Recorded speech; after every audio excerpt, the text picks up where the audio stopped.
horrors of Thanksgiving and America as a white future minority. Coming up. Far and away the most massive genocide in the history of the world. The lowest life expectancy in the West. And the year the U.S. will turn native.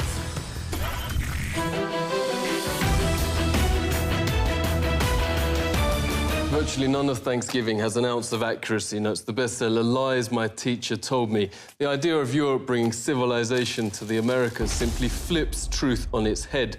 This is what European explorers actually found in North America. Far and away the most beautiful city on Earth. 5 times the size of London or Rome. Great towers and buildings rising from the water. 60,000 gleaming houses, and how spacious and how well built they were. Of beautiful stonework and cedarwood, and the wood of other sweet-scented trees. The many streets and boulevards of the city were so neat and well swept, despite the multitude of inhabitants, crisscrossed with a complex network of canals, like an enormous Venice, but also remarkable floating gardens that reminded of nowhere else on Earth. While Europe was drinking water from its polluted city rivers, huge aqueducts transported America's water from fresh springs. But what impressed most were the special merchant areas where timber and tiles and other building materials were bought and sold, as well as greengrocer streets where one could buy every sort of vegetable, fruits, honeys, nut paste and chocolates. Astonished by the personal cleanliness and hygiene of the colourfully dressed populace, and by their extravagant use of soaps, deodorants and breath sweeteners. Most Europeans never bathed and kept clothes on at all times. The Pilgrim's Notes biographer Zini Feiner had a terrible smell. Indians tried, quote, without success to teach them to bathe. The settlers also had bad breath from rotting teeth. Death and starvation was so common that corpses were just dumped in open pits known as poreholes. Many turned to alcohol and committed suicide. In fact, the story of the first settlers has been deliberately changed, notes author James Lowen, because the truth is so shameful. They actually settled hundreds of miles further south and stayed in America because the mission was a failure. Their real aim, reports historian Robert Beverly, was to find some gold and take it back to Europe. They spent their days digging random holes in the ground, haplessly looking for gold instead of planting crops. Soon they were starving and digging up putrid Indian corpses to eat. They took some Indian prisoners and forced them to teach the colonists how to farm. And the meal with the natives wasn't quite the Thanksgiving shown on TV and in school books. The colonists offered the Indians a toast to eternal friendship, whereupon the chief, his family, advisors, and 200 followers dropped dead of poison. In mainstream history books, perhaps the most common description of American territory then is virgin land. In fact, notes historian Peter Jennings, it was widowed. Horrific enough, the Nazi ethnic cleansings in Europe during World War II. Leading American studies professor David Stannard notes it's dwarfed by, quote, far and away the most massive act of genocide in the history of the world. The death of 100 million indigenous people in the, quote, American Holocaust. Some from disease, but also vast numbers from a deliberate policy aimed at wiping out the race that mainstream history books continue to pretend never happened. He notes when Heinrich Himmler called the final solution, quote, delousing, Himmler was only echoing the Pilgrim Army's rallying cry, nits make lice, nits being Indian babies. This was a map of Indian nations across the US. 80% of the first government's entire budget went on attacking existing Indian settlements to take their developed farmland. The settlers would most probably not have survived, writes Jennings, on their own. 95% of America's entire population was then wiped out. American Holocaust notes there is documented evidence of colonist leaders going town after town, deliberately killing all men, women and children. Yet school texts and history books remain silent. Orders came from the very top. Under the direct order of George Washington, at least 28 of 30 Seneca towns and all the towns of the Mohawk, Onondaga and Cayuga were simply obliterated. George Washington wrote the Indian country, quote, must be destroyed. Thomas Jefferson called to, quote, pursue Indians to extermination. Nobel Peace Prize winner Theodore Roosevelt called beneficial the eradication of the native race. Stannard notes genocide was official public policy. California Governor Peter Burnett in his 1851 message to the legislature. Extermination must continue to be waged until the Indian becomes extinct.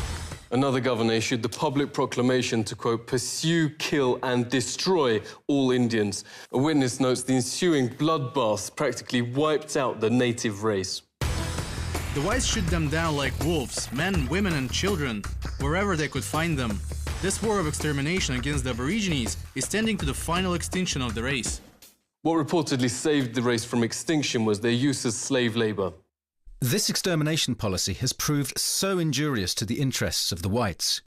Indian labour is indispensable. Highly prized slaves were Indian girls as young as 3, said the Marysville Appeal, for fulfilling double roles of labour and of lust. Phil Lane Jr. is hereditary chief of the Hankton One First Nation. Phil, really great to see you. What facts are being airbrushed out of history? Practices were that sometimes you don't want to speak about. And they not only wiped out most of the people, but the way they did it, the greatest loss of people at any time in history. Cultural genocide is still being waged on surviving Indians, reports Truthout. From the start of the 20th century, children were forced into so-called Indian boarding schools, designed to, quote, kill the Indian in them, according to the system's founding father, Richard Pratt. Indians are obliged to change their name to a Western one like Tom, made to dress and style their hair like whites. Indigenous Americans are also forced to adopt Christianity and all other parts of Western culture. Lenore Stiffan witnessed the abuse firsthand. Thank you so much for speaking to us. Can you tell us what happened? Federal policy here was to take the Indian out of the person. They beat the language out of like my father. He grew up his whole life, his hands were kind of bent. As a result, he used to talk our native language, but he never wanted me to learn. I consider myself a recovering Catholic because of, the sexual abuse that I experienced, from the Catholic Church. Daniel Sheehan says the genocide is continuing. He's helped start the Lakota Child Rescue Project to stop the forcible removal of Indian children. Daniel, thanks a lot for coming on. Could you tell us what is happening to the children?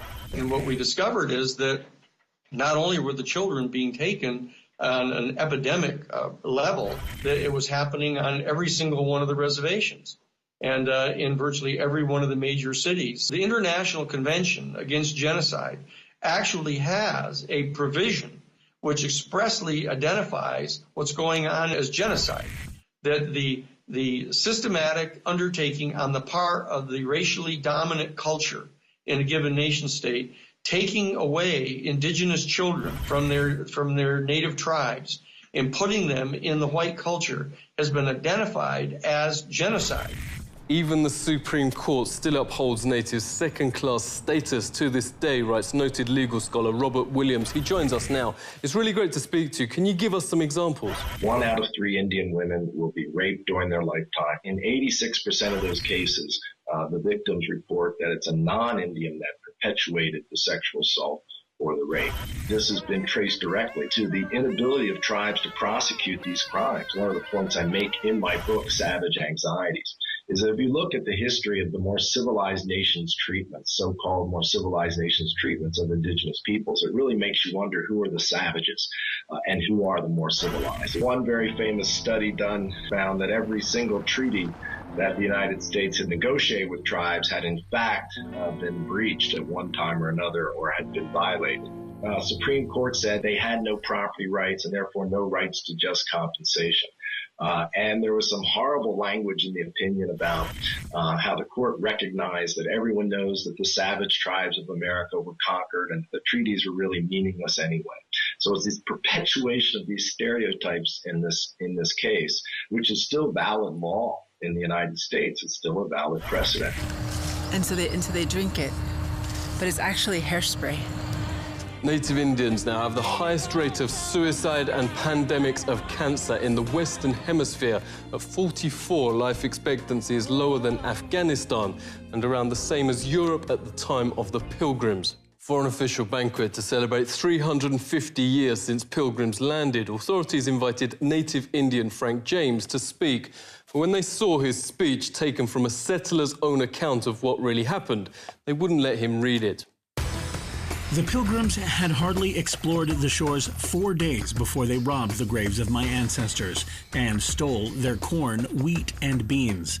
The Indians knew this fact, yet welcomed and befriended the settlers, little knowing that they would be killed by the settlers' guns. What has happened cannot be changed, but today we work toward a better America, a more Indian America, where people and nature are once again important. Frank has helped start a national day of mourning each Thanksgiving, a protest over the Plymouth Harbour and Mayflower replica. On the West Coast, thousands also gather for Un-Thanksgiving Day, calling on the US to honour treaties promising Indian rights and international law. The American government faces increasing domestic and international pressure. The Supreme Court has reaffirmed the validity of the Treaty of Fort Laramie, giving Indians rights over the area.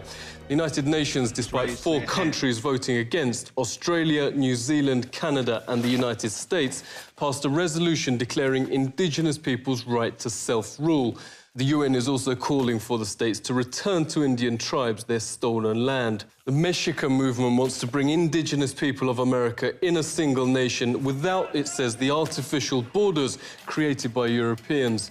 Movement's director, Olenteska Lepoka, joins us. Really great to see you. You say the demographics are on your side. We are projected to be the majority in the states of California and Arizona, and basically the western United States. In the next 50 years, we're going to be the majority in the United States of America. For the European who's scared about all this, I'd say pull a seat over, because that's what we've been doing for 500 years. We've been scared of all of the monstrosities that Europeans have done to us. They've exterminated 95% of our population. They've stolen 100% of our land. They've left us in poverty on our own land. Many cities throughout the US are already majority indigenous. In 8 years, 8 more states are projected to be white minority. In 30 years, that will apply to the United States as a whole. The reaction of certain Americans is already causing some surprise. Seek truth from facts. This is The Truth Seeker.